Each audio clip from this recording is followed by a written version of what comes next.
Entonces el adulto mayor tiene esa experiencia y le queda la experiencia de que la calle se convierte en un evento traumático, en un evento de riesgo, en relación con el evento traumático que ha visto en otras personas o en el pasado en sí mismo, ¿sí? Esa es una condición que hay que explorarla, hay que entenderla, hay que conversarla, ¿sí? Y entender esa razón por la cual no. Pero hay otras experiencias de orden mental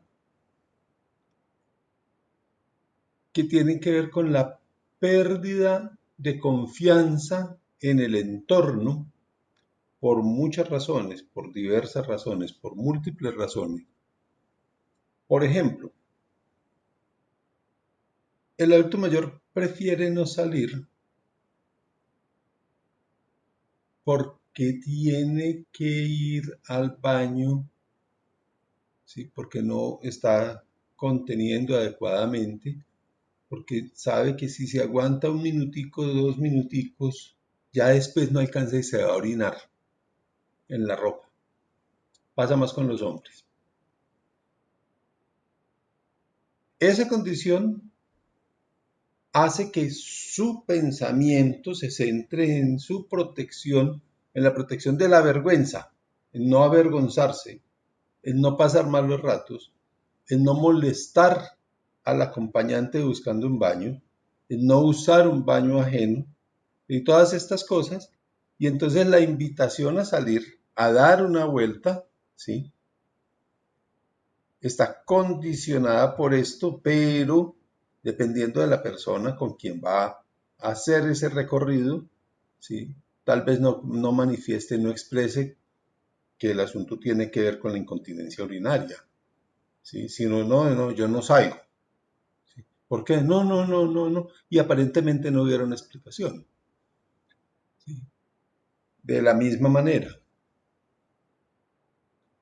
el paciente ha perdido algunas habilidades relacionales, es decir, la capacidad de relacionarse adecuadamente y no encuentra, ¿sí?, los motivos, las motivaciones para establecer vínculos y relaciones con la persona que le acompaña o con el entorno.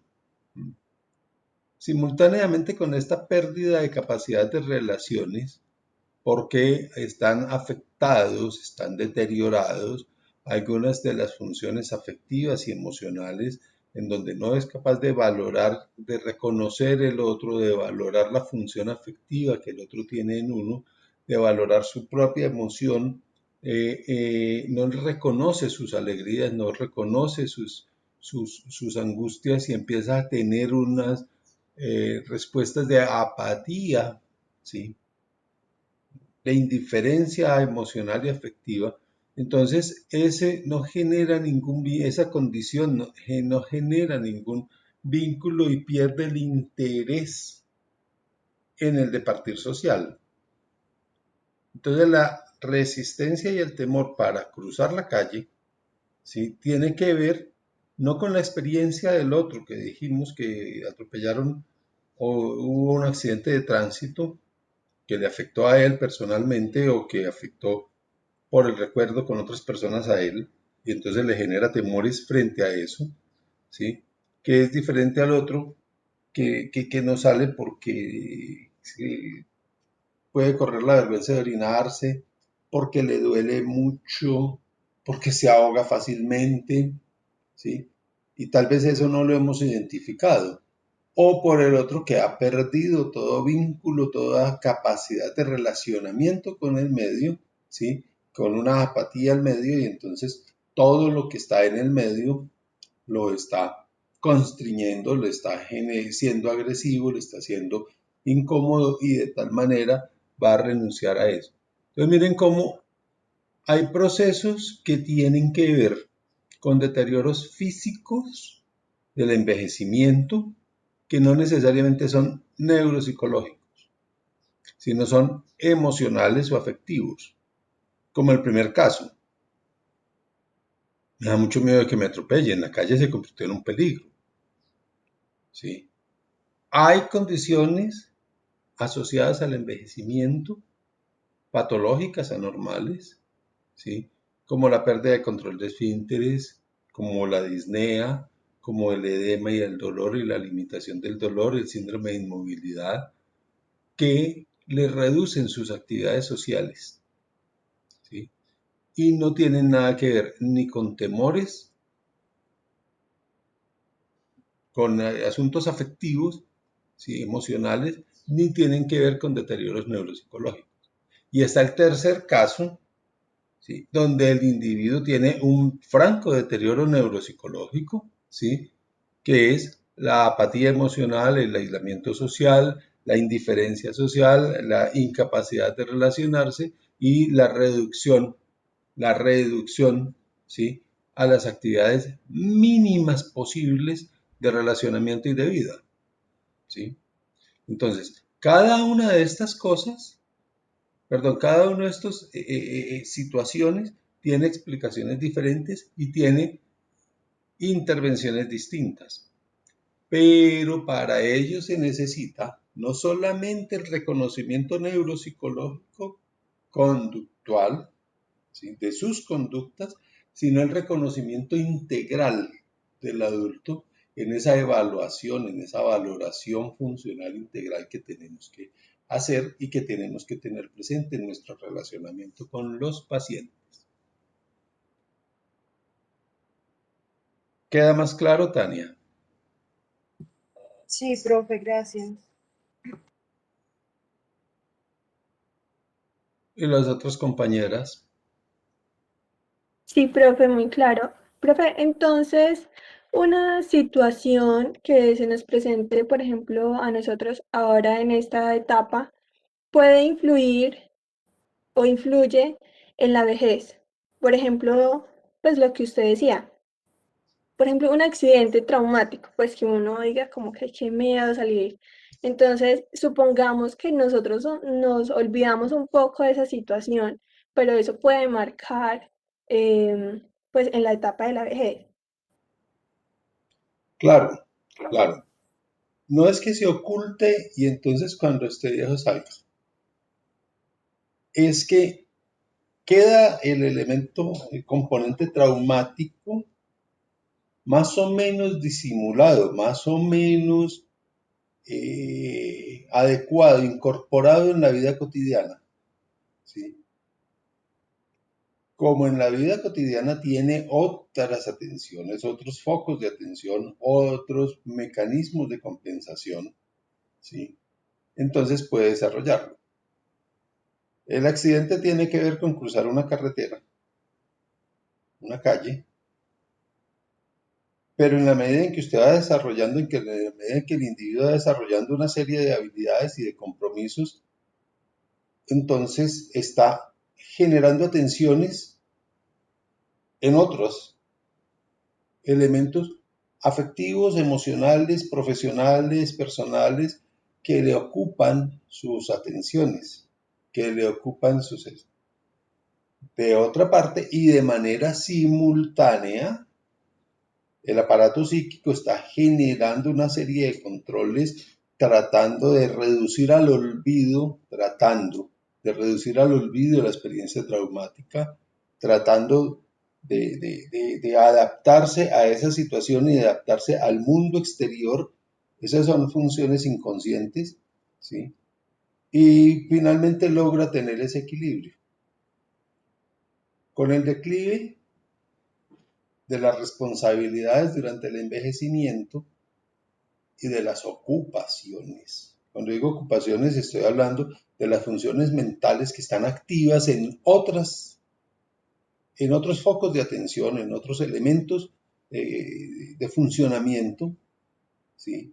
Entonces empiezan a perder importancia y empiezan a perder vigencia en la vida cotidiana del individuo. ¿Sí? Al perder esa vigencia, y si lo que ha hecho el aparato psíquico con el trauma del accidente previo, ¿sí? No ha quedado bien resuelto, pues este trauma empieza a ocupar espacio en la atención, en el recuerdo, en la emoción del individuo, ¿sí? Y en la medida en que lo recuerda, en la medida en que sabe y siente cómo lo ha limitado, y en la medida en que los otros intereses no generan mayores atenciones, mayores preocupaciones, pues si esto no quedó bien resuelto, precisamente puede surgir la resistencia a vivir situaciones similares a las que ocurrieron antes del accidente que condujeron, por lo menos así lo cree el sujeto, que condujeron al accidente mismo, ¿sí? Entonces ya no es solamente, no es el recuerdo traumático del accidente, del golpe y del dolor, sino es el recuerdo de las cosas que ocurrieron previas y relacionadas con el accidente, ¿sí? Relacionadas en tiempo, no necesariamente como causa. Y esas cosas que desencadenaron un accidente, que desencadenan por tanto un recuerdo doloroso, deben evitarse para tener una nueva situación dolorosa, ¿sí? Se plantea más o menos así, más o menos así. Entonces, ese accidente antiguo, ¿sí?, renace en términos traumáticos, no por el accidente, sino por los elementos que ocurrieron previos y relacionados en tiempo con el accidente, ¿sí? Y renacen porque durante todo el proceso de envejecimiento, la persona lo que tuvo fue unas actividades y otros focos de atención y otros elementos y lo resolvió, comillas, olvidándose de ello, no resolviéndolo efectivamente, ¿sí?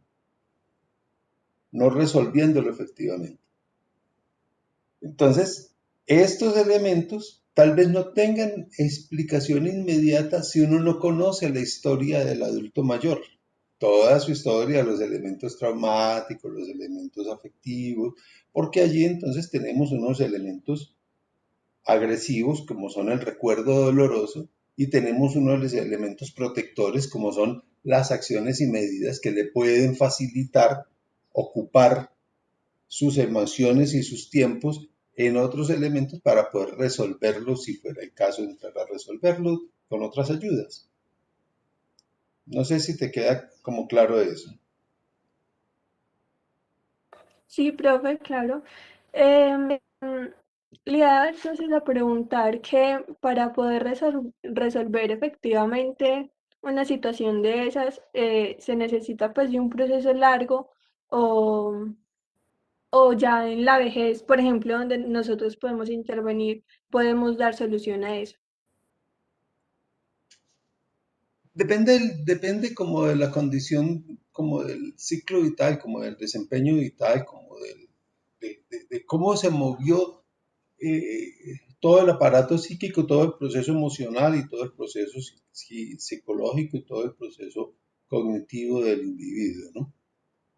Si durante la vejez, en las atenciones en la tercera edad,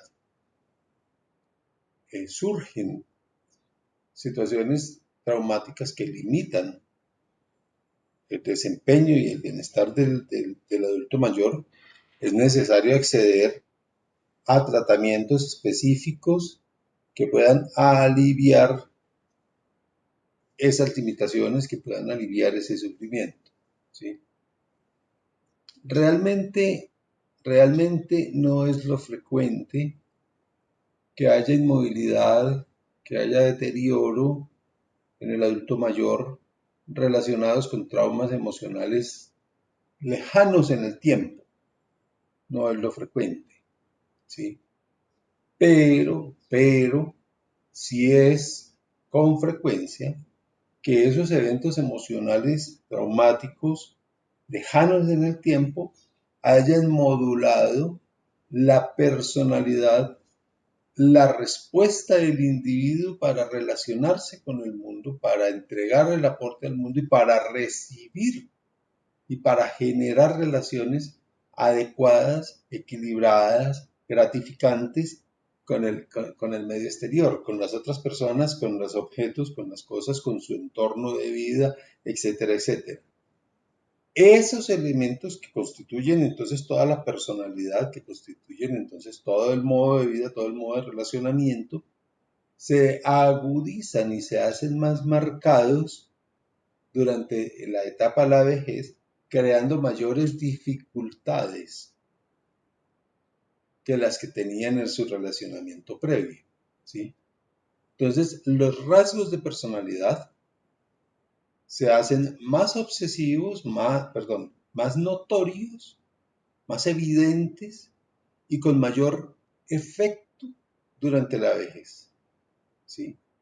Entonces, si es un individuo conflictivo, es un individuo que ha tenido dificultades de diverso orden en el relacionamiento y es un individuo a la defensiva,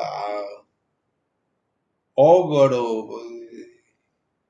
de difícil trato, ¿sí? Si esas condiciones de vida más o menos permanecen y llega con ellas a la vejez, en la vejez esos rasgos agresivos, paranoides, desconfiados, se van a acentuar y va a llevar a que el individuo tenga una mayor desconfianza, tenga una mayor agresividad frente a las personas, tenga una mayor eh, limitación en las relaciones por todos esos rasgos. Y esas conductas pudieron originarse, no estoy diciendo que son así, pudieron originarse en la disarmonía durante su formación, durante sus experiencias infantiles, durante su proceso de maduración joven, etcétera, etcétera, pudieron desarrollarse y conformar una personalidad de una manera tal que durante la vejez se acentúan. Si el individuo es un individuo afable, es un individuo agradable, de trato dulce, colaborador, participante de todas las actividades sociales, ¿sí? Sensible, pues en la vejez esos rasgos también se van a acentuar. Entonces va a ser una persona bondadosa, acogedora, que se hace querer, simpática, ¿sí? Que se relaciona juiciosa y adecuadamente con cada una de las personas que le rodean, que es agradecido, que es afectivamente expresivo, ¿sí? Y se hacen más acentuadas, ¿sí? Se hacen más notorias. Entonces, ese envejecimiento que ocurre como según uno haya vivido, finalmente trae como realidad presente durante la vejez, pues esas situaciones que uno ha vivido toda la vida. Dice, ¿no? Uno envejece según ha vivido sus momentos emocionales, su vida afectiva, su vida de relación social, su vida de satisfacción o insatisfacción en la vejez es finalmente resultado de todas las dinámicas e interacciones que se ocurren durante toda la vida. De tal manera que hay, además del proceso biológico, hay un proceso de historia personal, hay un proceso de vida social, hay un proceso de condiciones familiares que muestran y se condensan en el individuo en esa fase de la vida, acentuando, repito, los caracteres más relevantes, ¿sí? Y dándole mayor valor a lo que él siempre le ha dado valor y así y acentuando de tal manera las respuestas asociadas a ello. No sé si te queda claro, Angie, Johanna. Sí, profe, muchas gracias. Volvemos al texto. ¿Quién tiene alguna otra pregunta, comentario al texto Ese texto adquiere importancia teórica, pero adquiere importancia práctica en la medida en que somos capaces de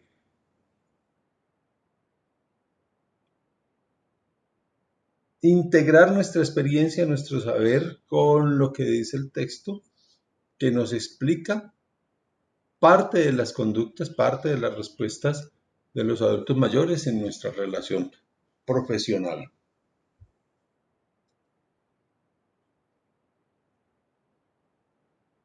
¿Quién más quiere hablar del texto?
¿Alguien más habla del texto?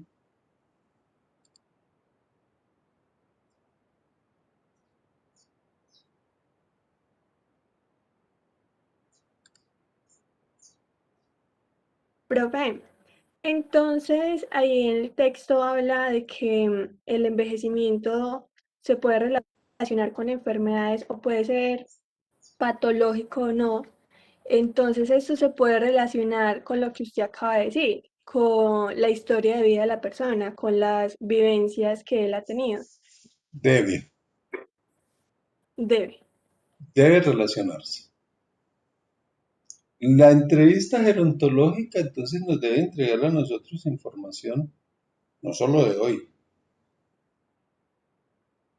y no solo del desempeño físico, y no solamente del desempeño familiar y social de hoy, y no solamente del desempeño y la respuesta afectiva y emocional de hoy. Deberíamos tener la posibilidad de remontarnos en la historia de ese adulto. Recuerden que tenemos que implementar, digo tenemos en términos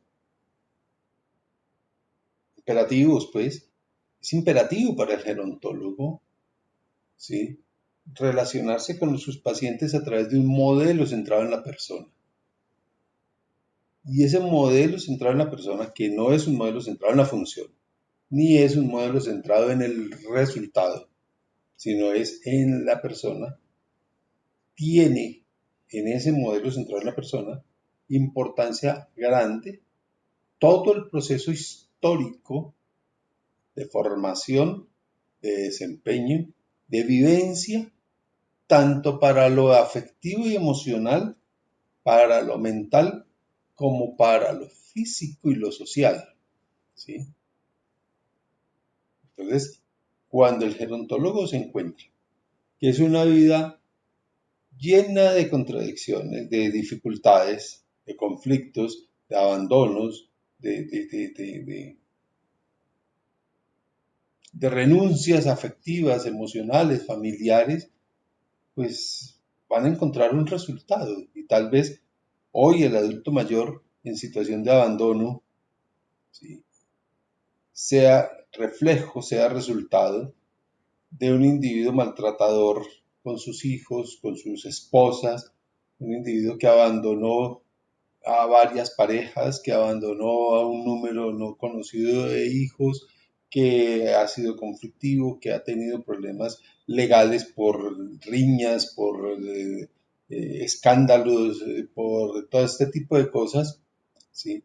Y llega a una situación de abandono, a una situación de dificultad, de carencias físicas, de carencias económicas, de carencias emocionales, ¿sí? ¿Cuál va a ser su respuesta? Y cómo tenemos que entender esa respuesta de hoy con toda esa historia, ¿cierto? Entonces, si ha sido un individuo pendenciero, con baja ligazón afectiva, con abandonos repetidos, con eh, conductas y comportamientos marginales frente a la ley, transgresores de la ley, sin valoración por el otro, sin valoración por el afecto, sin esto, ¿cómo va a llegar a la situación actual en la vejez? Entonces, podemos tener respuestas diferentes, ¿no? Podemos tener respuestas en donde esas agresiones, esos abandonos, esas situaciones hostiles sean mucho más acentuadas en este momento, ¿sí? Sería lo que uno espera. Entonces pero uno no puede entrar a decir, es que como fue mala gente, entonces mire que hoy es peor. No, esa es la realidad y esa es la situación. ¿Cómo podemos intervenir para aliviar el sufrimiento y mejorar la calidad de vida, aunque esta persona haya tenido todas estas condiciones? ¿Sí? O por el contrario, el individuo puede ser resultado de... A eso se le suman entonces los cambios biológicos, el deterioro mental que puede ocurrir de manera patológica o de manera fisiológica, ¿sí? En todas estas condiciones y pueden haber diferentes resultados que uno observa hoy. Pero si conocemos toda la historia y si conocemos el relacionamiento por versión directa y por versión de sus familiares y por versión de sus acompañantes y conocidos, si podemos armar eso, podemos proponer estrategias de intervención en la rehabilitación afectiva, emocional y neuropsicológica. Y ojo con el concepto que estoy diciendo, que ese concepto puede ser duramente cuestionado: rehabilitación afectiva, emocional y neuropsicológica. ¿Te queda visto? Profe, muchas gracias. Profe, entonces lo que usted acaba de explicarle a la compañera tiene que ver con la modificación o sea, ¿es la enfermedad la que modifica el patrón del ciclo vital o es el envejecimiento que debería hacer esa modificación? ¿O cómo se hace? Recuerda, el ciclo vital se caracteriza en cada etapa por una serie de condiciones, una serie de logros, una serie de características de cada etapa. En la niñez está el proceso de crecimiento y de diferenciación emocional. En la adolescencia está el proceso de identidad. Estoy hablando muy gruesamente, muy esquemático, muy reducido, muy reduccionista. En la adolescencia está el proceso de aprender a ser adulto, aprender a la independencia, a la autonomía y la identificación de género. En el adulto joven está el desarrollo de habilidades, de capacidades, la elección de pareja y conformar, digamos, la ruta general de su vida. En el adulto, entonces está el ejercicio de pareja, el ejercicio efectivo, el perfeccionamiento profesional, el perfeccionamiento de sus habilidades económicas, sociales, profesionales y demás. En la edad madura, entonces está acentuar esos logros, esos relacionamientos con su pareja, con su matrimonio, con sus hijos, con sus hermanos, con sus aspectos ocupacionales, sean profesionales o no, sean dependientes o no, y la vejez entonces, ¿sí? Tiene que ver con la conjugación de todos esos y los resultados finales, ¿sí? Frente a la construcción social y familiar que ha podido hacer. En el plano biológico, pues cada una de esas cosas se va desarrollando, ¿no? Entonces, el crecimiento, el fortalecimiento, la diferenciación sexual, la madurez sexual, la plenitud, la etapa de meseta y las manifestaciones físicas, orgánicas, sociales del declive asociado al envejecimiento. ¿Sí? Todos esos procesos tienen interacciones sociales, familiares, personales. Todos esos procesos tienen interacciones biológicas, tienen interacciones fisiológicas, y cuando esas interacciones se desvían de lo normal, pues entonces habrá que relacionarse con esas nuevas situaciones patológicas. De tal manera que lo que ocurre en el adulto mayor no es resultado exclusivo de las características del envejecimiento normal, pero tampoco podemos atribuir algunas alteraciones en la adaptación social, en la adaptación familiar, en la adaptación emocional, ¿sí?, al envejecimiento por sí. Tenemos que recurrir a la historia personal para poder proponer algunas interpretaciones de la condición vital del individuo, de la condición fisiológica, de la condición funcional, de la condición de enfermedad, de la condición mental, de la condición emocional, ¿sí?, que se explican precisamente por todo ese proceso histórico y no por lo que encontremos en ese momento. Primer asunto, no debe generalizarse respecto de las condiciones afectivas, emocionales, mentales del adulto mayor. No se puede generalizar. Yo puedo generalizar en proponer un tratamiento contra la hipertensión de acuerdo con unas cifras tensionales estandarizadas que yo apruebo, que yo conozco como médico, y digo, en el adulto mayor la meta es que la tensión arterial sistólica no esté por encima de 130 y la meta es que la tensión arterial diastólica no esté por encima de 80. Si yo examino un paciente y atiendo en consulta a un paciente que está por fuera de esos rangos, ¿sí?, de para arriba, pues ajustaré el medicamento, entonces indicaré si es diabético, si hace frío de corazón, si hace ejercicio, si es obeso, si es no sé qué, entonces daré la prescripción porque el objetivo es mantener la tensión dentro de estos rangos, ¿sí? Esa es una acción centrada en los resultados de la intervención, de la atención médica, ¿sí? Cuando el gerontólogo integra, centra la atención en un modelo de la persona, perdón, el modelo de atención está centrado en la persona. Entonces ya no es el resultado de las cifras tensionales, sino es la armonía de su vida, su calidad de vida, sí o no, en relación con la comida, en relación con el ejercicio, en relación con los motivos de hacer ejercicio, en relación con los motivos de no hacer ejercicio, en relación con los vínculos que tiene con la familia. En cada una de estas funciones el sujeto está integrando toda la vida, todos los resultados de su vida, ¿sí?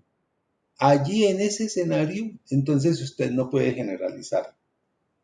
No puede generalizar porque son demasiados los factores que están jugando con ello. En el proceso de tensión arterial, yo digo por debajo de 80, punto. ¿Sí? En el proceso odontológico, cero caries. ¿Sí? Cero enfermedad periodontal. En el proceso de rehabilitación, digo, tiene que moverse, tiene que movilizarse, tiene que hacer ejercicio, tiene que hacer esto, 3 veces por semana, por lo menos 20 minutos, tiene que tener movilización cada 3 horas, tiene que tener esto, ¿sí? En el proceso integral, cada uno de esos elementos juega un puntico, ¿sí? Pero no es posible generalizar, no es posible decir, a los adultos mayores con apatía les pasa esto y hay que hacerles esto. No, a don fulano, a don sutano, producto de su historia personal, producto de su historia social, producto de su historia laboral, producto de su historia biológica y su enfermedad. Ese es don fulano, doña fulana, hoy, producto de todo eso. Entonces ahí es donde la integración de la información que hace el gerontólogo es la que permite hablar de una atención integral e integrada.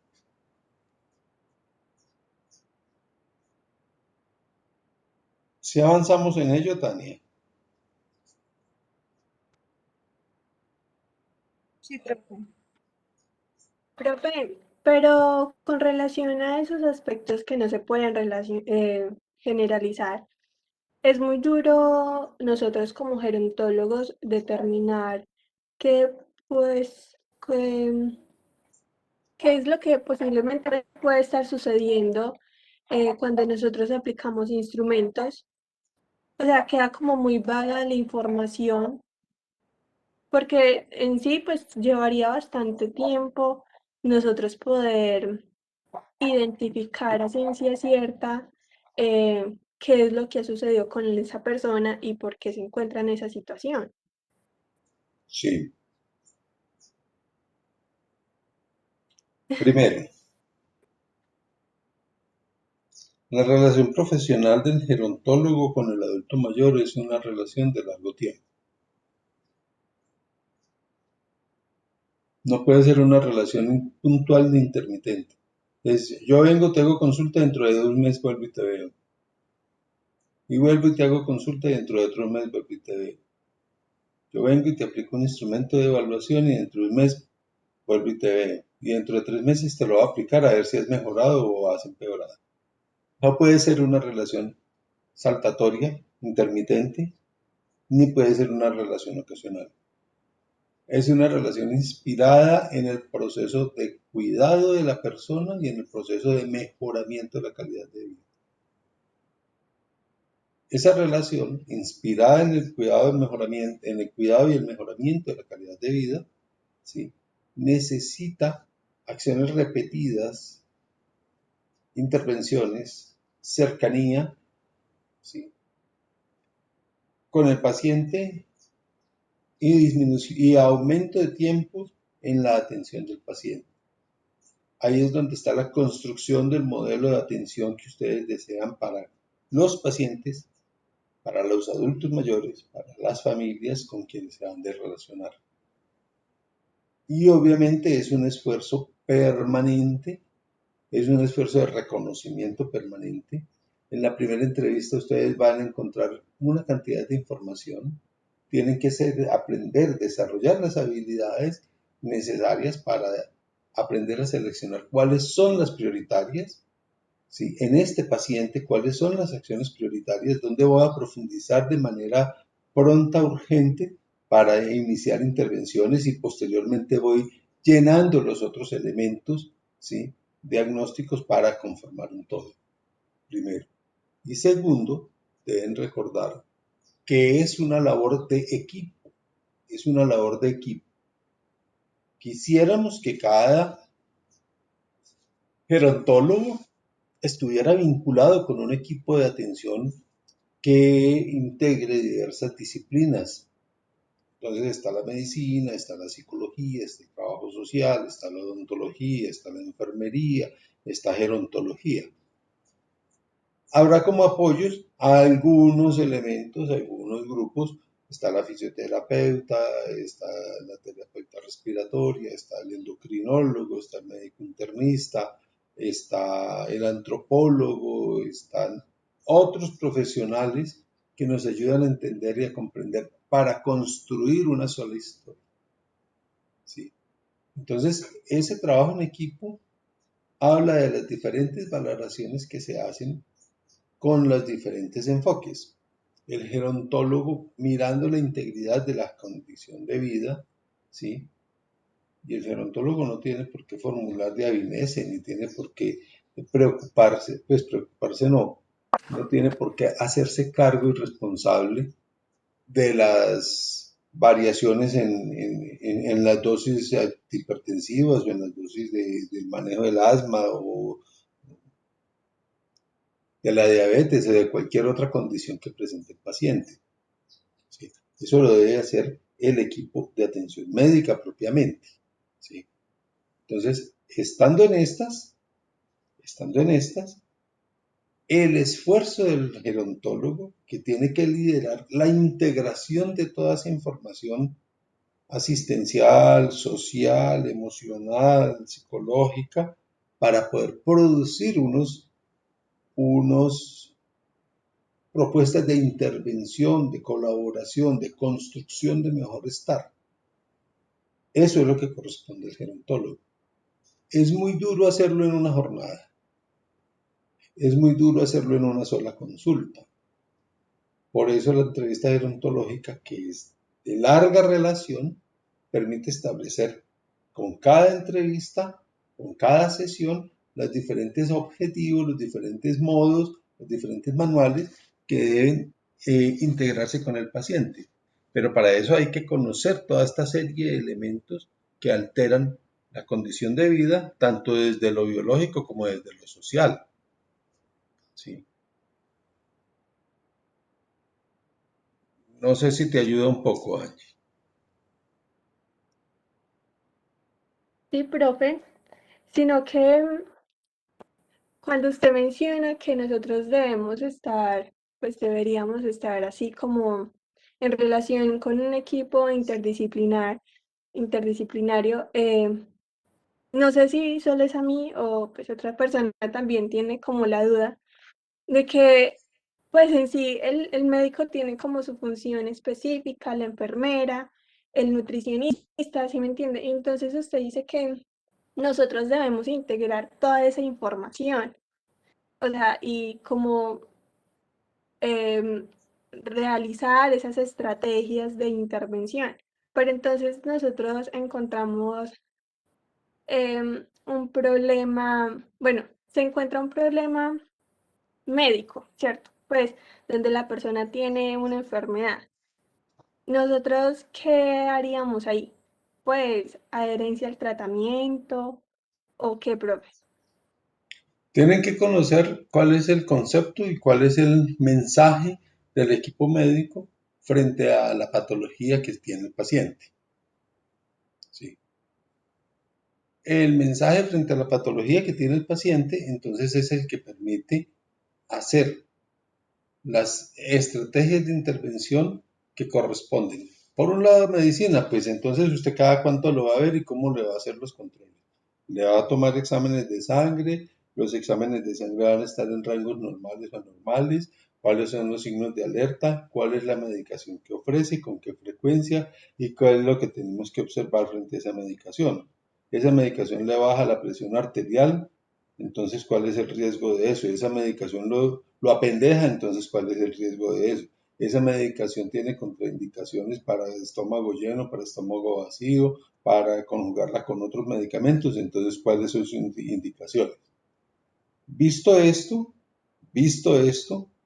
entonces está la comunicación y la interpretación, ¿sí?, que se hace con el paciente, con su familia, con sus cuidadores, para entender de que la patología, primero, hay que atenderla, pues primero no lo digo en términos de primero de mayor importancia, sino hay que atender la patología, tiene que tomarse estos medicamentos de esta manera, así, así, ¿sí?, según lo indica el médico, según lo explica el médico, para que podamos avanzar en estas actividades sociales, en estas actividades individuales, en estas actividades de exigencia física, en estas actividades de rehabilitación neuropsicológica, para tener un todo conjunto que finalmente vayan al mejoramiento de la calidad de vida.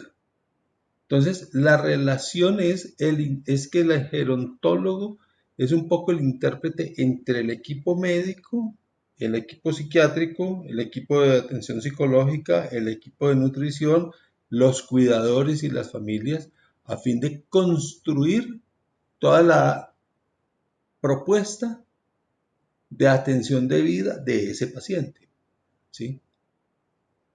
Ese paciente puede ser suficientemente independiente, con una familia suficientemente nutrida y suficientemente interesada y vinculada con el paciente, ¿sí?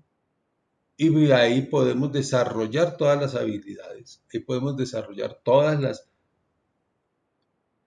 integraciones para poder indicar si el paciente está en procesos de progresión, está progresando su calidad de vida o está empeorando su calidad de vida, está desarrollando habilidades o está perdiendo las habilidades o las está manteniendo, tanto las de funciones mentales como las de funciones físicas, como las de autonomía, perdón, independencia en las actividades de la vida diaria, en las actividades instrumentales, y si eso o está ocurriendo, entonces ¿dónde tenemos que hacer ajustes? Vuelvo y lo repito, la mayoría de los ajustes no son ajustes médicos, porque los médicos tienen el extraño vicio de andar formulando medicamentos, ¿sí? Y andar prohibiendo 107.000 cosas a la vez, ¿sí? Y andar amenazando, si no hace esto, entonces se enferma, y no hace esto, entonces se muere, si no hace esto, entonces, ¿sí? Y ese extraño vicio que tienen los médicos de formular medicamentos puede ayudar a la calidad de vida si integramos esa prescripción médica con las otras actividades y con otros intereses. Pero si hacemos de la enfermedad el centro de vida del paciente, pues mandémoselos allá que lo hospitalicen y ya, nos quitamos el lío. Pero si por el contrario lo que hacemos es el recurso del médico, ponerlo al servicio del paciente y de la familia, y que deje el médico el vicio de andar amenazando con que se empeore, con que se muere, pues entonces tenemos otras acciones. ¿Cuáles son las opciones que se plantean para complementar la actividad? Más o menos lo que va a decir. Uno come 3 veces al día. Algunas familias hoy con la pandemia están comiendo 2 veces y solamente una vez al día. Sí, uno come 3 veces al día.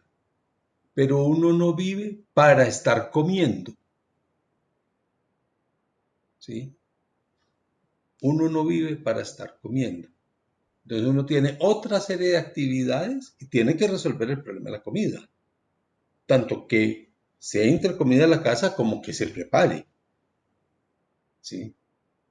Pero uno no puede decir, pues que eso que lo prepare la señora, o que eso que lo prepare fulanito que es el encargado, o fulanita que es la encargada. No, eso tiene unas implicaciones y unos significados sociales y familiares y económicos que permiten integrar eso, ¿sí? De la misma manera como uno no vive pensando para poder almorzar, uno no vive para eso, ¿sí? Y el almuerzo es una ayuda para poder hacer otras cosas y la cena es una ayuda para poder hacer otras cosas. De la misma manera, el tratamiento médico es una ayuda para poder hacer esas otras actuaciones, ¿sí? Y no debe convertirse la asistencia médica en el centro de la vida del adulto mayor por enfermo que esté. Debe convertirse la ayuda médica en un insumo.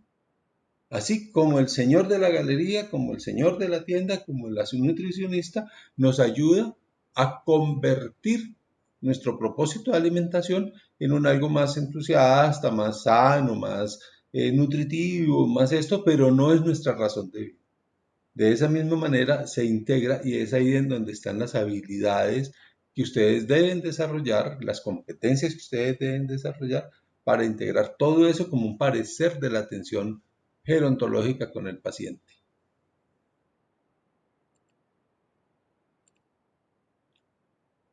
Bueno, entonces vamos a ver los síndromes neuropsicológicos en el adulto mayor. Profe, yo tengo una pregunta, qué pena. Pregúntame. ¿A qué se hace o qué hace referencia la capacidad oxidativa del cerebro?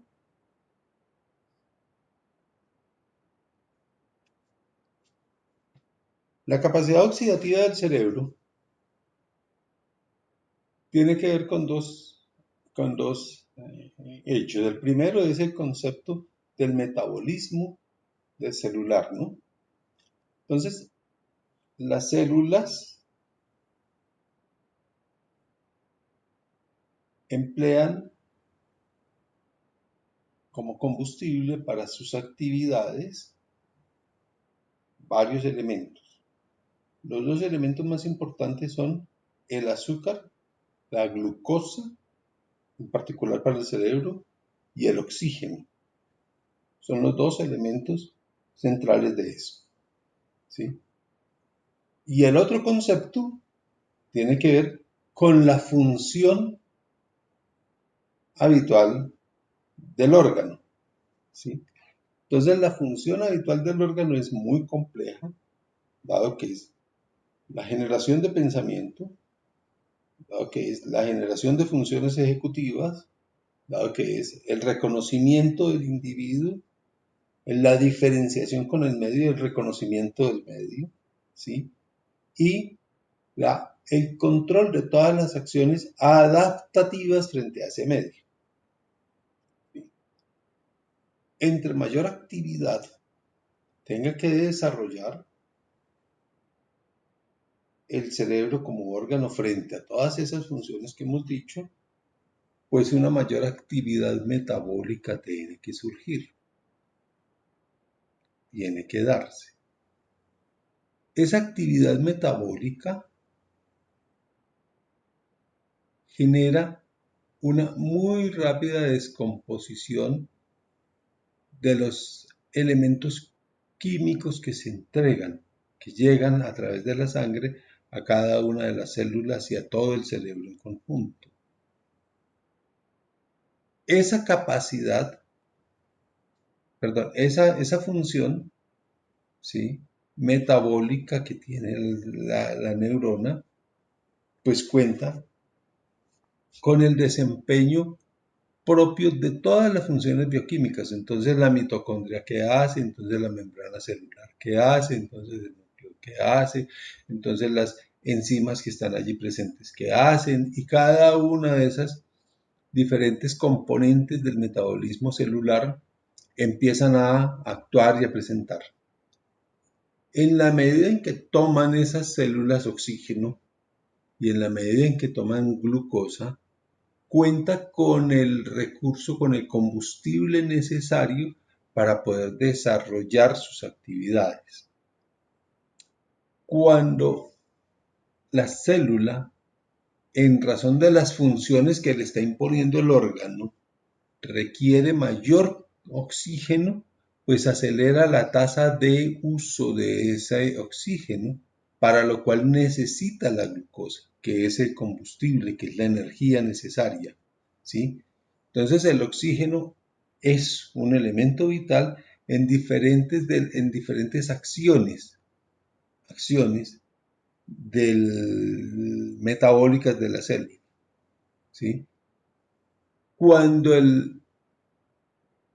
la célula une ese oxígeno a los productos químicos que genera, entonces estamos hablando de la oxidación, oxigenación y oxidación de cada una de esas. Algunos de esos productos, ahorita lo vamos a ver, algunos de esos productos terminan generando, comillas, un acúmulo de desechos, ¿sí? De desechos que tienen que eliminarse de las células a través del flujo sanguíneo. Esa eliminación no siempre es tan efectiva. Y esa eliminación puede culminar con algunos acúmulos o con algunos trastornos, o acúmulos de las sustancias producidas o algunos trastornos de las funciones, ¿sí?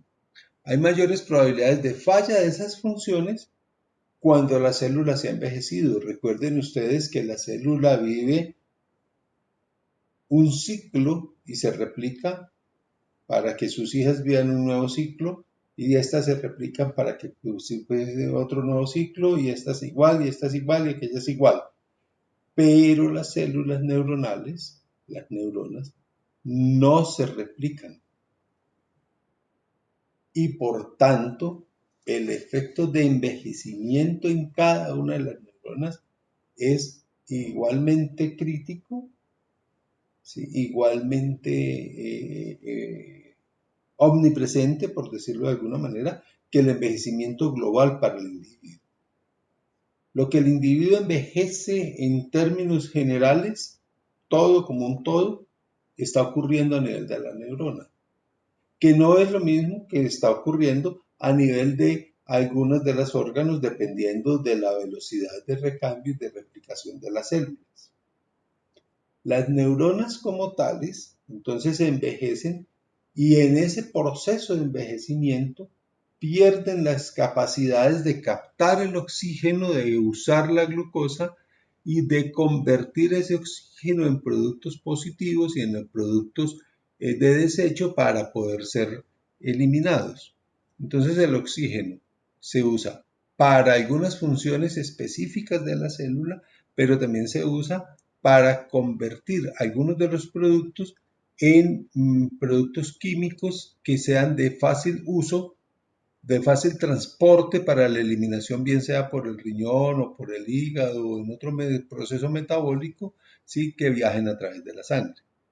Esa capacidad que tiene la célula neuronal y que en conjunto tiene el órgano de ligar el oxígeno a sus procesos y a sus elementos químicos es lo que se llama la capacidad oxidativa del cerebro. Entre mayor capacidad oxidativa del cerebro tenga, mayores son sus eficiencias metabólicas. Pero si esas eficiencias metabólicas tienen algún deterioro, ¿sí? En la gestión de los desechos, entonces va a producirse una sobrecarga, por decirlo así, de elementos de desecho oxidados por el oxígeno, oxidados, y entonces se va a dar una oxidación tisular, una oxidación en los tejidos producto de esos, pues relacionados con esos productos de desecho que no se están movilizando adecuadamente. Y a partir de ese movimiento bioquímico, entonces se van a generar algunos radicales libres, algunas cosas para las cuales entonces se han descubierto otras sustancias que son ligadoras de eso, son reductoras porque consiguen reducir el oxígeno y liberar el hidrógeno y hacer otro proceso bioquímico. Entonces la capacidad oxidativa tiene que ver con esas dos funciones, la función metabólica y la mayor captación de oxígeno para sus funciones y para eliminar algunos productos, a eso se refiere la tasa oxidativa del cerebro, pero está en relación con la capacidad de la neurona individualmente vista y con la capacidad y la exigencia que hace el cerebro, ¿sí? Como un todo, como un órgano en actividad permanente. Hay momentos en que tiene una mayor actividad y hay unos momentos en que tiene una menor actividad y por tanto la tasa, la velocidad de uso de oxígeno puede cambiar y puede ser mayor o puede ser menor dependiendo de las circunstancias. ¿Queda puesto? ¿Queda claro? Sí, profe, muchas gracias. Bueno. Entonces vamos a empezar con la presentación de hoy. Espero que esté claro. Síndromes neuropsicológicos en ancianos. ¿Están viendo la pantalla? Sí, profe. Sí, profe. Listo. Entonces estábamos diciendo que el envejecimiento normal pues es el envejecimiento habitual y que acabamos de hablar de ello, ¿sí? Sin embargo, el envejecimiento patológico del sistema nervioso central nos puede llevar a una demencia.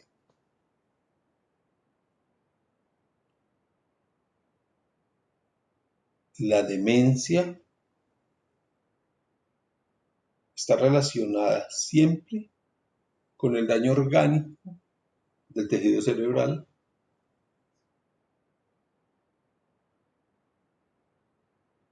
que produce un deterioro anormal, extremo, acelerado, mayor del habitual, mayor del esperado para su estilo de vida y para su edad, de todas las funciones cognitivas del cerebro. Pero hay unas funciones que se afectan en mayor medida que otras. Dijimos que lo habitual, la queja habitual del adulto mayor en relación con las funciones cognitivas es la pérdida de memoria. Dijimos que la pérdida de memoria entonces tiene un sustrato anatómico, pero tiene otro sustrato funcional que tiene que ver con la pérdida de las capacidades de inhibición de la atención, y que la memoria entonces tiene dos componentes: un componente de fijación, que es orgánico, que es vital allí, que se puede empezar a reducir por la disminución de la tasa metabólica y de la tasa de cambio metabólico que puede tener las neuronas durante el envejecimiento. Pero en la demencia se afecta de manera particularmente acelerada y de manera mucho más amplia. En el lenguaje hay afectación, ¿sí? Dijimos que el adulto mayor no tiene una mayor afectación en el lenguaje durante el envejecimiento normal, que tiene una expresión y una fluidez que se conserva hasta muy adelante de la vida, ¿sí? Que tiene la capacidad de comprensión del lenguaje un poco lenta, un poco disminuida, pero tiene la capacidad de entenderlo y de usarlo apropiadamente.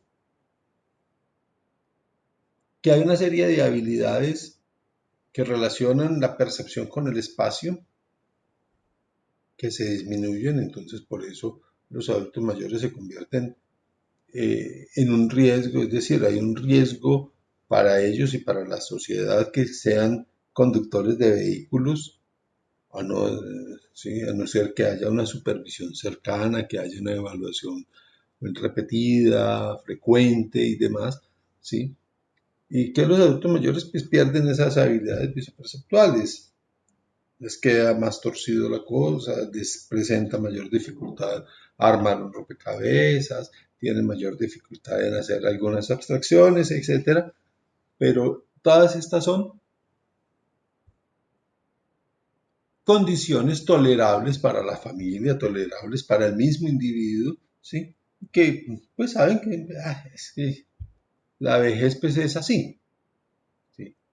Pero en la demencia eso ocurre con una mayor notoriedad, con una mayor severidad, con una mayor profundidad, y hace que llame la atención y cree disturbios en la condición de vida del paciente, porque sus conductas que están asociadas a la pérdida de razonamiento, a la pérdida de la prospección, a la pérdida de las capacidades mentales, ejecutivas, ¿sí?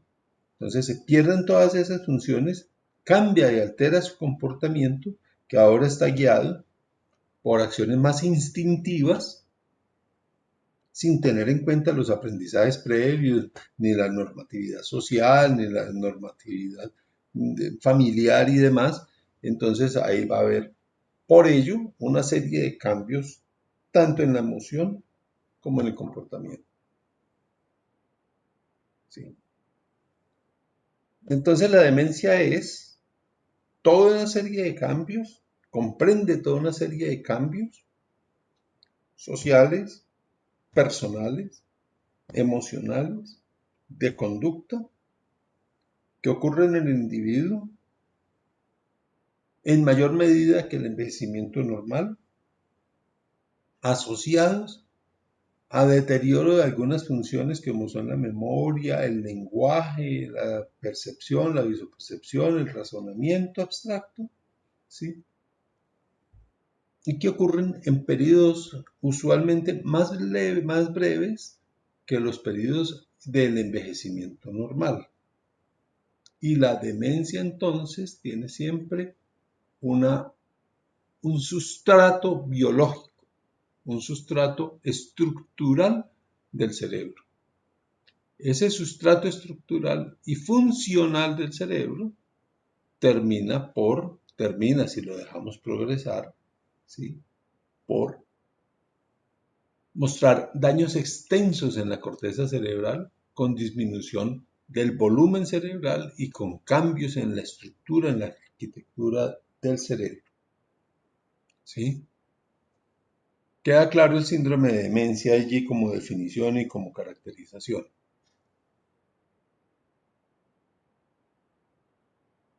Sí, profe. Perfecto. Entonces tenemos numerosas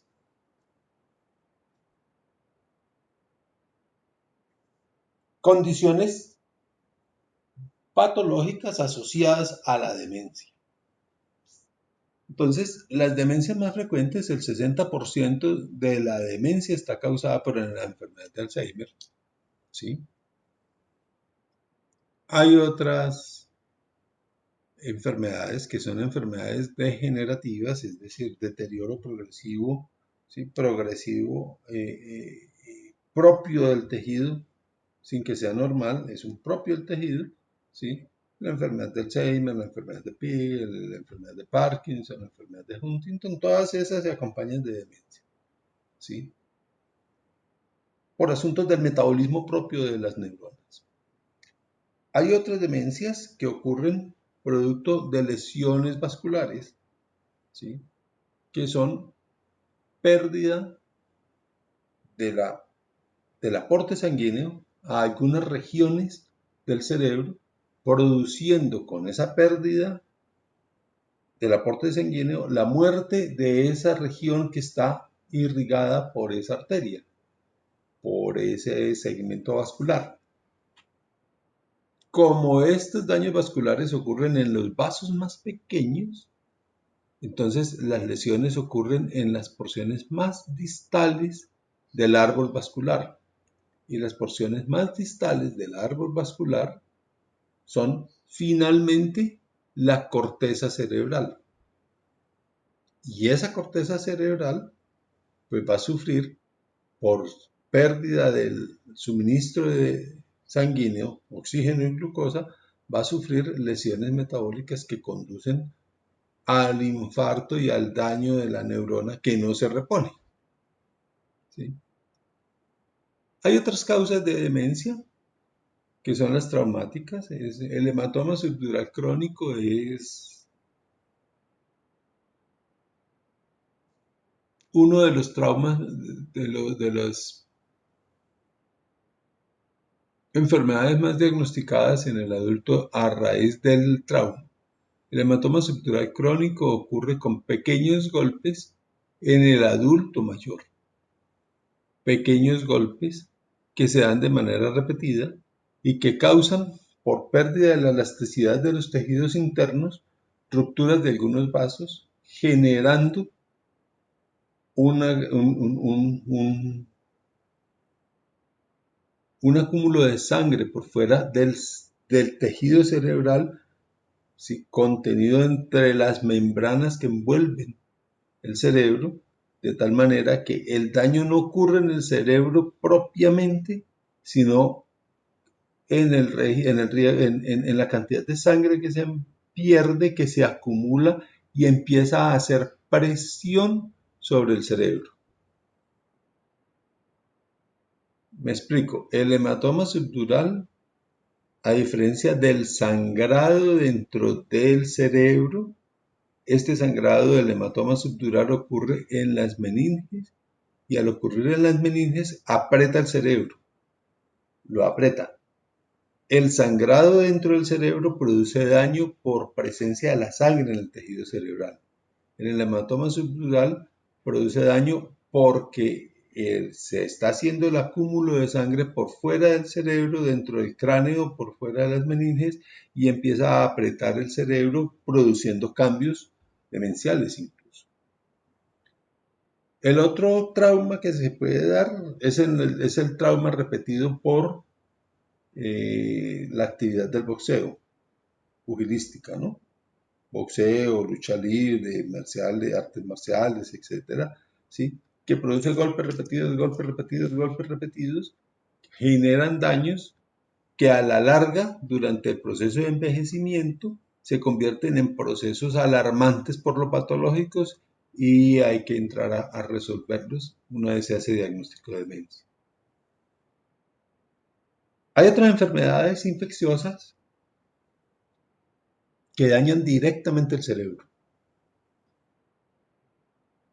Las meningitis no dañan el cerebro, dañan las meninges, producen un aumento de la presión, hacen cambios en el riego sanguíneo y esos cambios en el riego sanguíneo finalmente terminan deteriorando el cerebro, pero no porque la infección daña el cerebro directamente.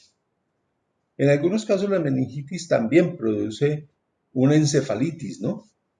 También produce una inflamación del cerebro y un daño infeccioso del cerebro, ¿sí?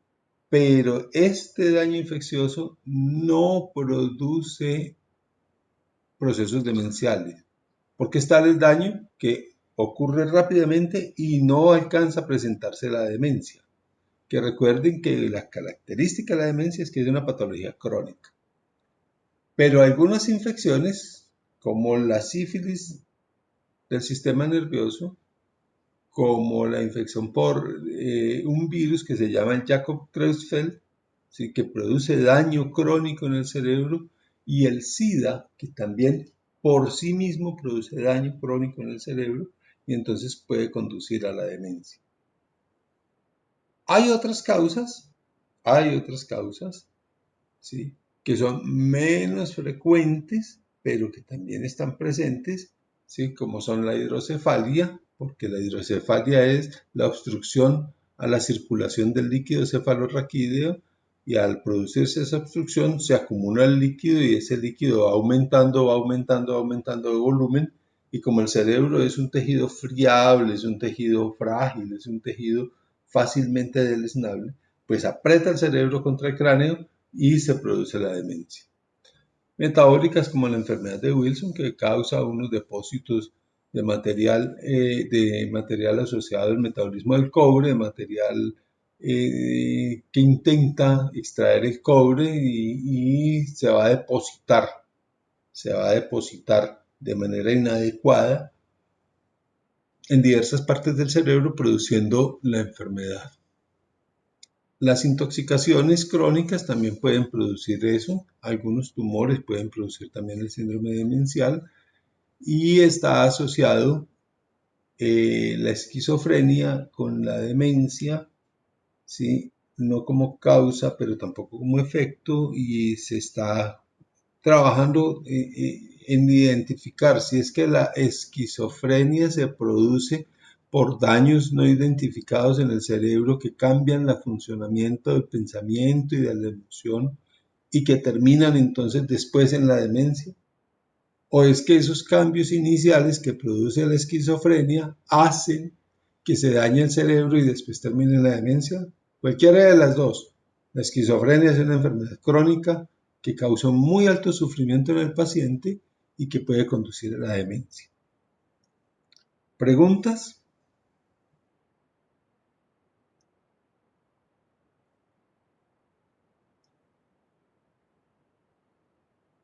Bueno, a las 9:05 nos encontramos nuevamente.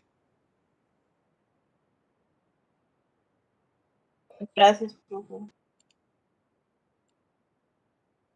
Bueno, reanudamos entonces. ¿Están viendo la diapositiva? Sí, profe. Sí, profe. Entonces decíamos que el envejecimiento patológico nos lleva en primera instancia, el envejecimiento patológico visto desde la óptica de la neuropsicología, nos lleva en primera instancia a la demencia. La demencia de mayor frecuencia es la tipo Alzheimer, ¿sí? es una demencia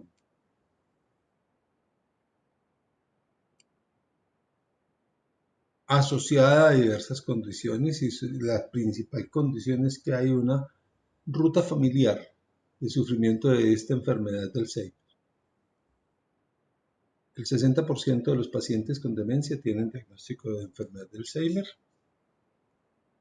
y todos tienen antecedentes familiares de enfermedad del Alzheimer, lo cual indica que hay una relación familiar estrecha. Algunos pacientes pueden iniciar la enfermedad de Alzheimer aun cuando no haya manifestaciones previas en su familia. Pero aquí estamos a una demencia tipo Alzheimer de inicio temprano, sin que haya manifestación en la familia, pero sigue siendo, ¿sí?, la enfermedad de Alzheimer y sus familiares, tanto hermanos como descendencia directa, pueden llegar a estar afectados por las condiciones precedentes de la demencia tipo Alzheimer, que se inicia tempranamente, y algunas que se inician tardíamente después de los 60 años. La demencia de tipo Alzheimer de inicio temprano se da alrededor de los 40 años y es bastante devastadora, ¿sí? La de inicio tardío es más llevable y la de inicio temprano es bastante devastadora porque cumple rápidamente todas las fases y rápidamente lleva un deterioro muy marcado de la persona. La evolución de la demencia entonces es amnésica, confusional y demencial, ¿sí? En primera instancia, el paciente tiene unos cambios en la memoria que no están relacionados, ¿sí? Puede tener algunos cambios del comportamiento y digamos que esos son los síntomas centrales. Esos síntomas pueden durar 4 o 6 años y pasan a una segunda fase que es la fase confusional. En la fase confusional predomina la pérdida de relacionamiento de juicio y de memoria. Entonces lo que se dice allí está confundido, el paciente tiene un nivel de autonomía relativo, un nivel de independencia bueno aún, ¿sí? Pero el paciente tiene elementos de confusión persistentes, repetitivos, cada vez más prolongados, que confunden, pues que llevan a la angustia a la familia, y el paciente no tiene una respuesta emocional relativa, concordante, proporcional a esa condición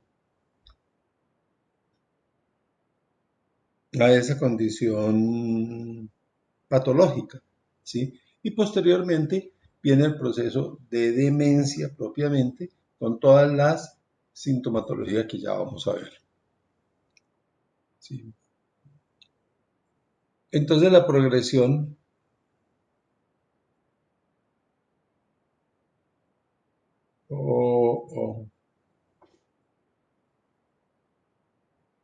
entonces la progresión de la amnesia, de la demencia tipo Alzheimer, entonces tiene estas afectaciones. Decíamos, amnésica, confusional y mutismo y demencial. Las áreas de afectación, entonces vamos a mirar estas 8 áreas: el lenguaje, la memoria, el área visoespacial, el cálculo, la personalidad, la motricidad, el manejo de esfínteres, que iríamos a encontrar en el electrocardiograma o que iríamos a encontrar en las imágenes de diagnóstico.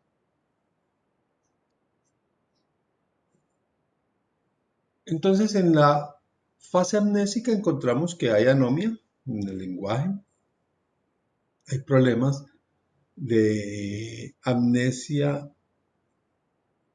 anterógrada parcial. ¿Qué es amnesia anterógrada? ¿Qué es anomia? ¿Quién me dice que es anomia?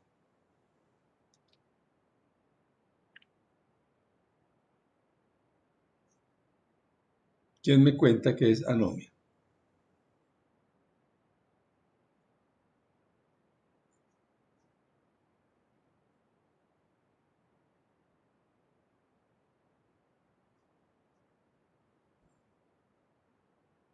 Es un estado en donde el individuo tiene un lenguaje inapropiado.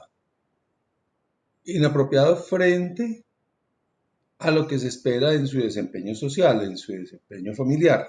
¿Sí? Entiende lo que está hablando, pero no entiende por qué es inapropiado. ¿Sí? La amnesia anterógrada, ¿cuál es? ¿Quién recuerda qué es la amnesia anterógrada?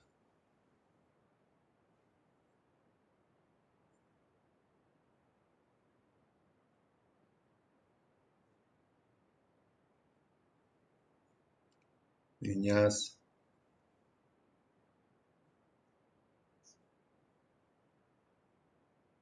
Profe, es como una afectación en la memoria a largo plazo Al contrario, o en la memoria a corto plazo. la memoria de corto plazo. Lo que pasó hoy ya no me acuerdo. Lo que pasó esta mañana ya no me acuerdo. Lo que pasó anoche, ayer, no me acuerdo. ¿Sí? Las afectaciones visoespaciales presentan dificultades leves, es decir, puede armar una máquina, puede armar una pieza, un conjunto de piezas, puede armar un rompecabezas, puede hacer algunas movidas sencillas en ajedrez, puede organizar algunos de esos juegos leves que se pueden dar. ¿Sí? En las funciones mentales, el cálculo, que es una de las que se pierde rápidamente en la demencia, ellos tienen algunos errores en las operaciones básicas. ¿Sí? En la personalidad pueden presentar síntomas depresivos, ojo que no son depresiones. La depresión es una enfermedad aparte, diferente, como la explicamos ahora. ¿Sí? Puede presentar síntomas depresivos, ¿sí? Con fluctuaciones de ánimo, alboroto, excitación, depresión, estados normales y demás. El resto es normal, tiene movimientos normales, su electrocardiograma es normal, no se orina, controla adecuadamente los esfínteres y las imágenes que se toman son muestras normales. Entonces ahí hay un primer fase clínica que está caracterizada en el Alzheimer, está caracterizada por pérdida de la memoria, de la fijación, pérdida anterograda de la memoria, porque tiene algunas alteraciones leves en la construcción espacial y empieza a fallar sus capacidades de cálculo.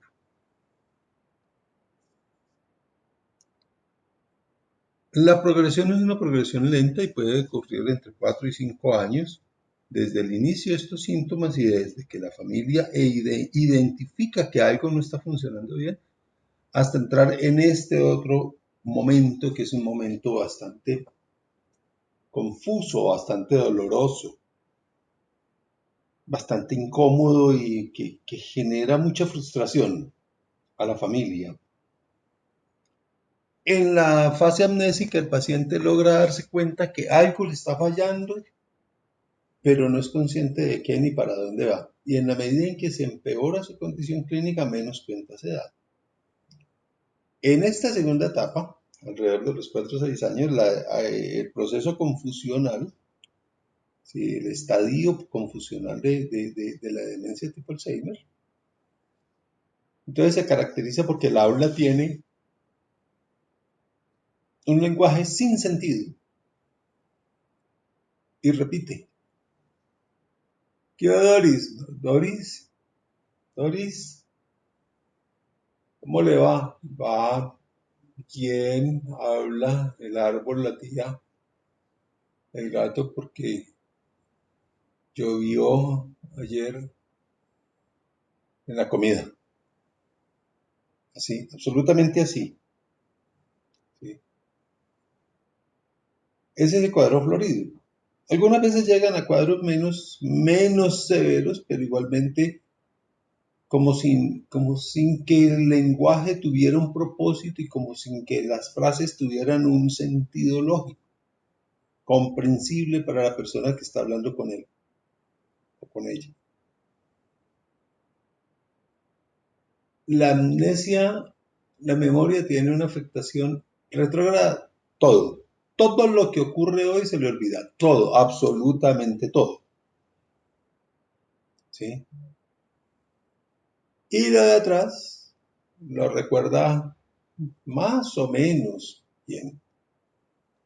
En visoespacial no tiene ninguna capacidad para ubicarse, ni tiene capacidad para reconstruir una pieza que se le da, reconstruir un rompecabezas de tercera dimensión, reconstruir un rompecabezas plano, ¿sí?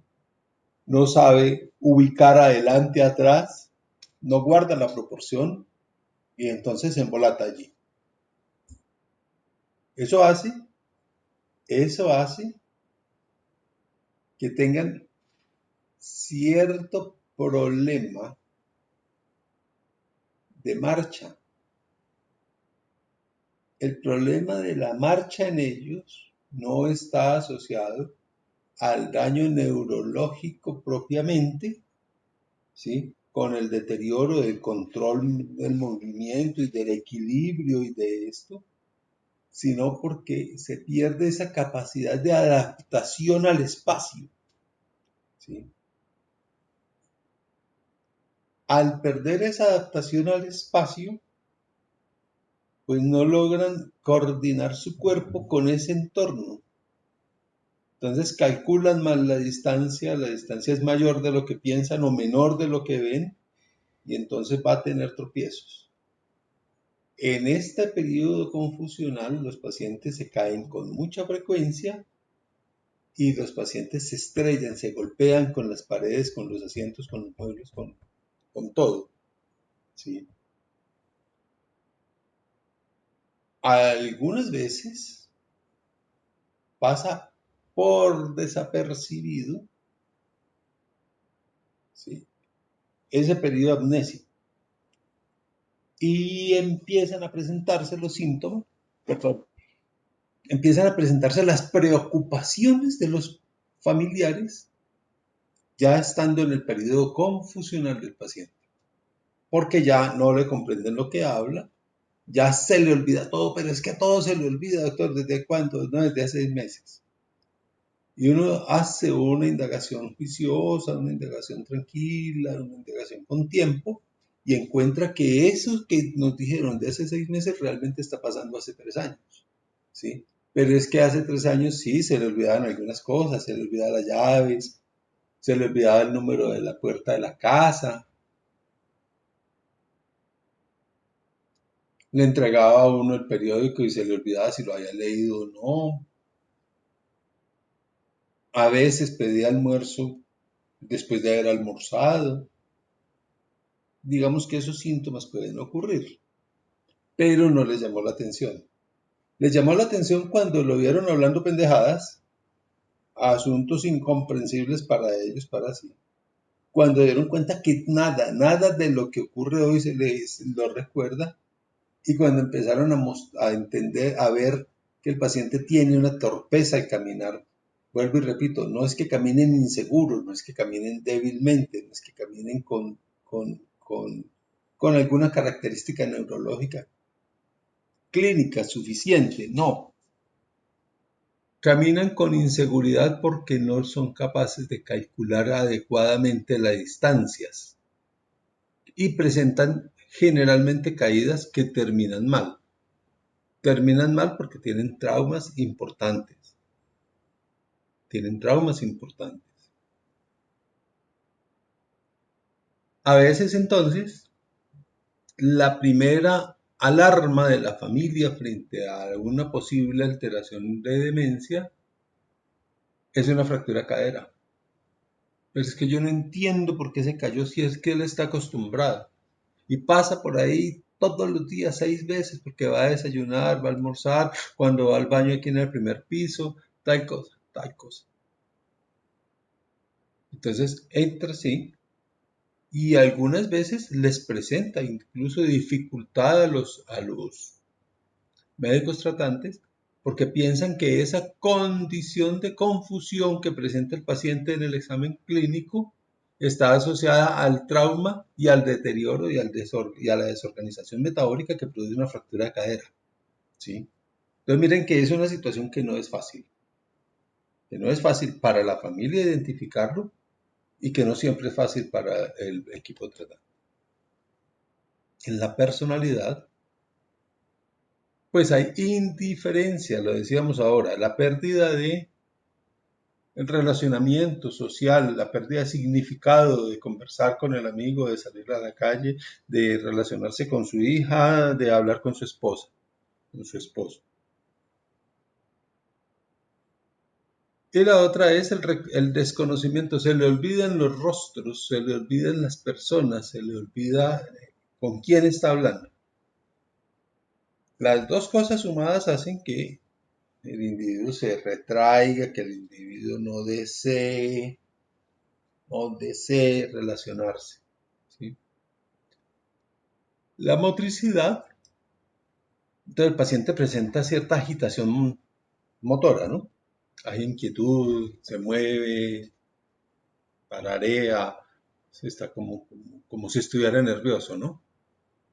No es un temblor, es un movimiento voluntario. Bueno, es un movimiento involuntario, pero a través del sistema voluntario. ¿A qué me refiero?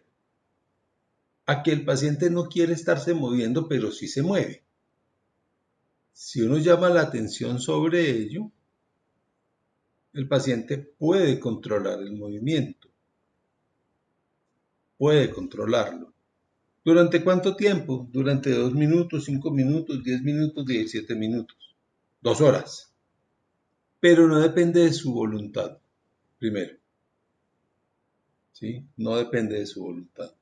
Y segundo, vuelvo y repito, es un movimiento que no tiene ningún objeto, no tiene ningún sentido, no cumple ninguna función, ¿sí?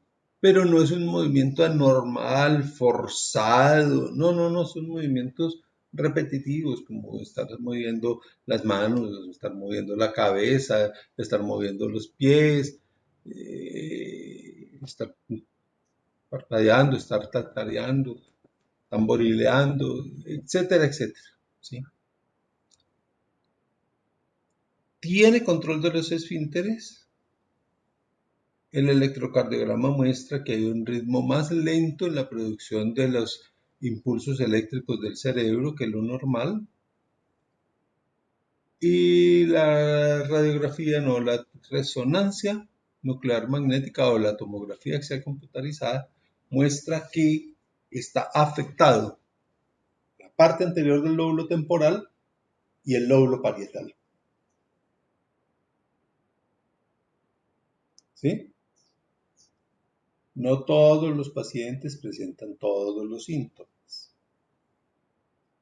Y deben tener una serie de criterios diagnósticos, ¿sí?, que acompañen la evaluación específica de cada una de estas áreas para poder decir si eso corresponde a una posible enfermedad de Alzheimer. Dicho de otra manera, el hecho de que el paciente tenga amnesia, olvidos repetitivos, olvidos persistentes, de que no sea capaz de hacer una suma, no los autoriza a ustedes a decir que el paciente tiene un Alzheimer. Es que mire que no habla nada en concreto, se le olvida todo. Aquí en el ejercicio que le hacemos aquí en el consultorio, no es capaz de sumar 2 más 2 más 2 por 1, ¿sí? Está ahí colgado y ha tenido cambios en la relación y eso. Ah, sí, eso es igual a enfermedad de Parkinson, a enfermedad de Alzheimer. No. No debe confundirse eso, pero debe estarse atento, ¿sí? El otro escenario, entonces, del paciente es el escenario de la fase demencial. La fase demencial, entonces el paciente tiene mutismo. Mutismo es, no hay comunicación verbal, no hay comunicación afectiva con nadie. ¿sí? No hay comunicación verbal, no habla. Eventualmente menciona cosas, eventualmente puede pedir o expresar sus necesidades o pedir un algo en particular, pero en términos generales no se comunica. Cuando los pacientes se comunican estando en este proceso demencial, en esta fase demencial, cuando los pacientes se comunican, se ha logrado establecer que el paciente pierde por completo la memoria anterógrada y pierde con mayor énfasis, en mayor grado, con mayor profundidad y severidad la memoria retrógrada. Es decir, su amnesia de lo que ocurre hoy es absoluta y su amnesia de lo que ocurrió de atrás empieza a ser muy importante. No tiene ninguna habilidad visoespacial. No construye, no responde, no arma, no se ubica, no nada. ¿Sí? Pierde la capacidad de sumar y restar. Para él 1 es igual a 6 y 6 es lo mismo que 12 y 12 más 7 no es nada porque eso no significa nada. ¿Y 12 qué es? Una palabra. Páseme 12 naranjas. No va a entender el concepto de 12 naranjas. Va a entender el concepto de 12, perdón, va a entender el nombre 12 como nombre, pero no le dice nada.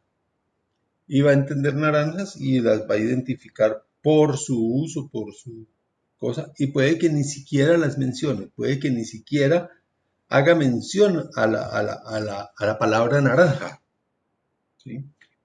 Por el deterioro del lenguaje. En su personalidad es apático, absolutamente apático. El mutismo y la apatía, el aislamiento, no relaciona con nadie, no conversa con nadie de nada, ¿sí?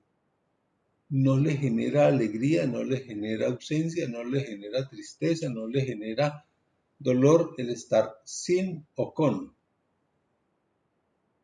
Fallece su esposa y simplemente no lo identifica. Y ayudado por la pérdida de la memoria, no se acuerda qué fue lo que le dijeron ayer de la esposa. Y apoyado con la memoria, con el daño en la memoria retrógrada, no se acuerda que estaba casado.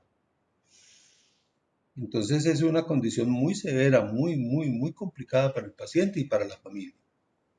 El paciente con enfermedad de Alzheimer avanzada, es decir, en su fase demencial, tiene una rigidez en su posición, tiene una rigidez en sus movimientos, ¿sí? La rigidez es la pérdida de la capacidad de movimiento de manera voluntaria e involuntaria. Pareciera que estuviera congelado.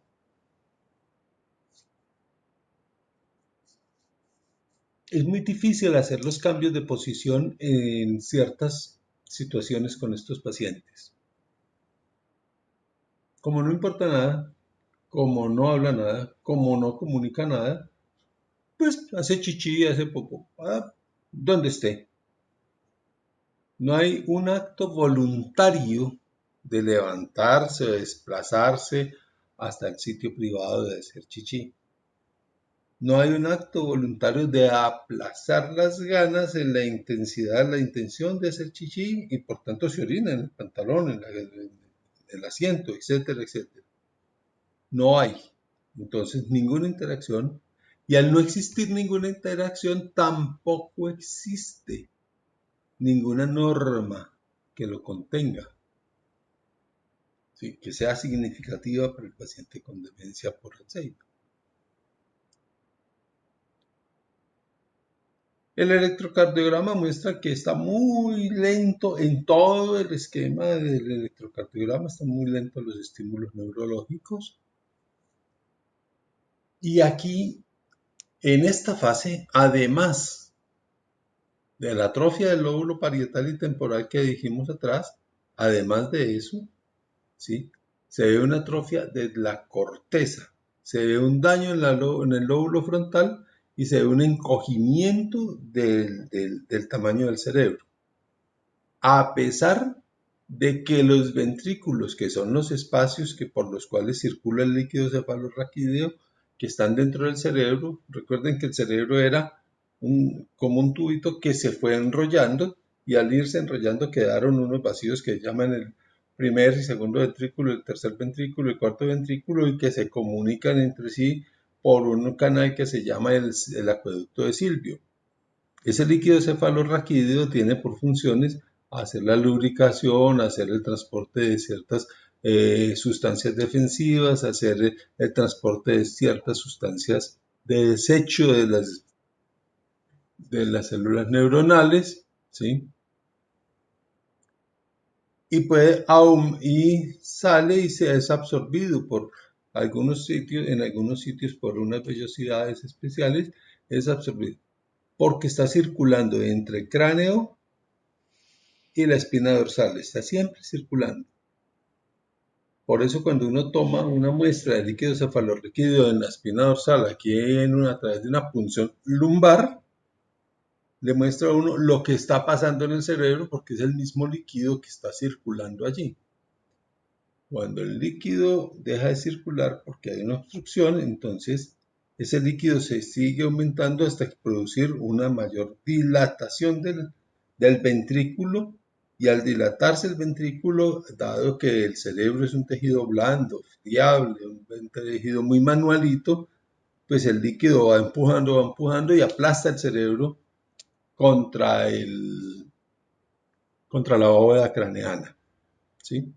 Y eso hace que se vea, por un lado, el aumento en el volumen de los ventrículos, por otro lado, la disminución del área cortical en todo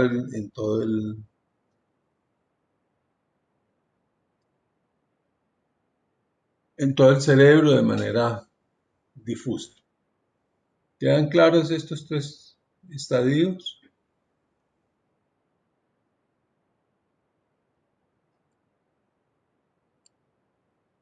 Sí, profe. Profe, Bueno, una preguntita. pregunta. ¿Se puede reducir la transición, bueno, como la rapidez en la transición de una fase a otra? Digamos que no es que se pueda reducir, pero puede disminuirse el daño, ¿sí? Hay una sustancia, y aquí está, hay una sustancia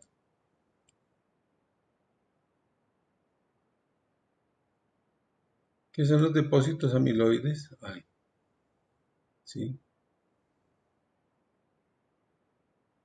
Que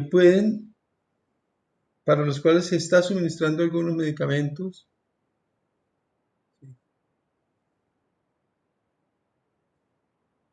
y pueden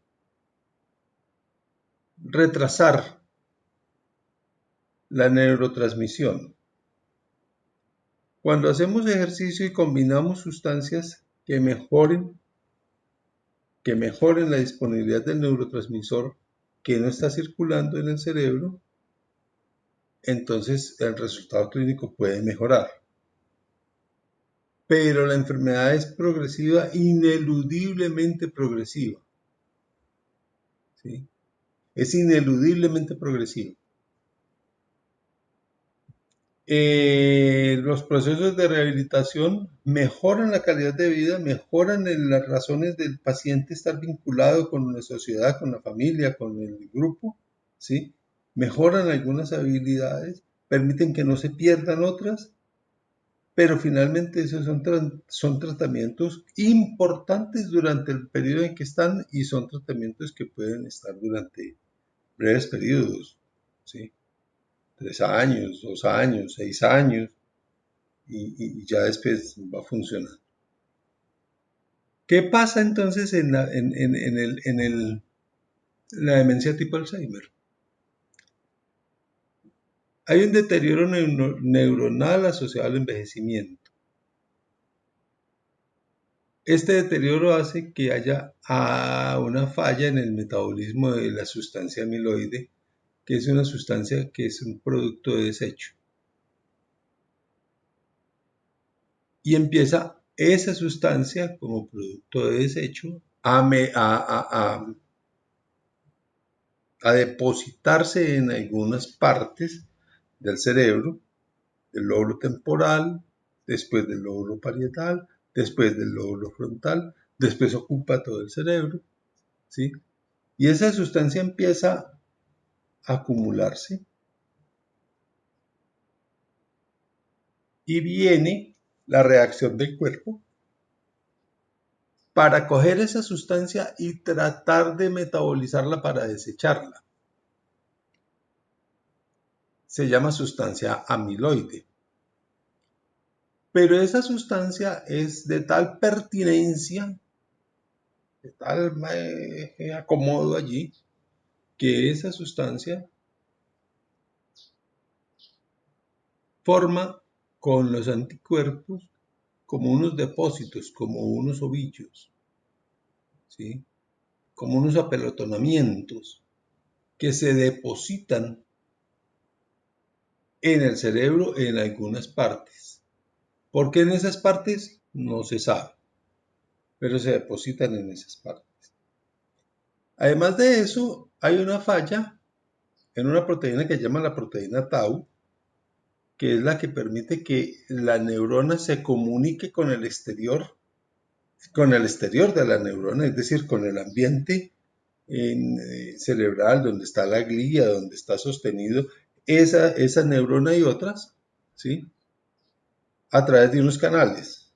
Esos canales transcelulares, cuando la proteína falla, la proteína tau falla, esos canales se dañan. Al dañarse esos canales, la neurona no puede generar el transporte hacia afuera y hacia adentro, ni de información ni de sustancias químicas, ¿sí? Y entonces empieza a deteriorarse y por eso es el daño globalizado de la enfermedad. Tanto el depósito de la sustancia amiloide con su respectivo ovillo, ¿sí? Tanto esa sustancia como la falla en la proteína tau de las interacciones de la célula llevan a que la acetilcolina, que es un neurotransmisor, ¿sí?, no sea captada suficientemente por la neurona siguiente. La neurona la produce y ahí hay un daño causado por estos depósitos amiloides y eso que hace que no se pueda transmitir a través de la acetilcolina. Cuando esto empieza a fallar, pues la acetilcolina sigue produciéndose y hay un retraso en algunas cosas, pero se sigue produciendo y se sigue difundiendo, por decirlo, ¿sí? Pero posteriormente,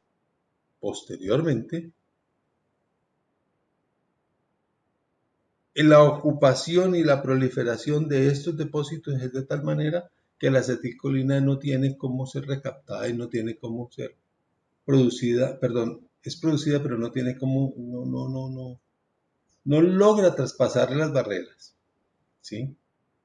Por la velocidad con que se destruye, con que se hidroliza la acetilcolina. Ahí está parte del tratamiento, que es dar un inhibidor de la absorción de la acetilcolina. ¿Qué quiere decir esto? La célula libera la acetilcolina y rápidamente se transforma en acetilcolina reducida, es decir, a cual le ha entregado oxígeno, se transforma y sale de la membrana sináptica. Sale. La inhibidora de la enzima que destruye la acetilcolina, ¿sí?, hace que esa enzima no destruya la acetilcolina y que la acetilcolina esté más tiempo en la sinapsis y por tanto pueda hacer su efecto porque la otra célula tiene el tiempo de reconocerla y de tomarla para sí. Ese es un proceso de lentificación del funcionamiento neurológico. Se libera acetilcolina, normalmente se libera acetilcolina y pasa en fracciones y es hidrolizada rápidamente por la enzima. En el adulto mayor se libera acetilcolina, se espera y actúa. Al actuar va a producir un resultado clínico, pero recuerden que esa actuación también puede ser esperar, porque hay un retraso de toda la función neuropsicológica. ¿Sí? Inhibir la enzima que destruye la acetilcolina es lo que hace la droga que se da para ello. ¿Sí? Se inhibe. Inhibidor del colinesterasa. ¿Sí? Y mejora el resultado del paciente. Bueno, jóvenes,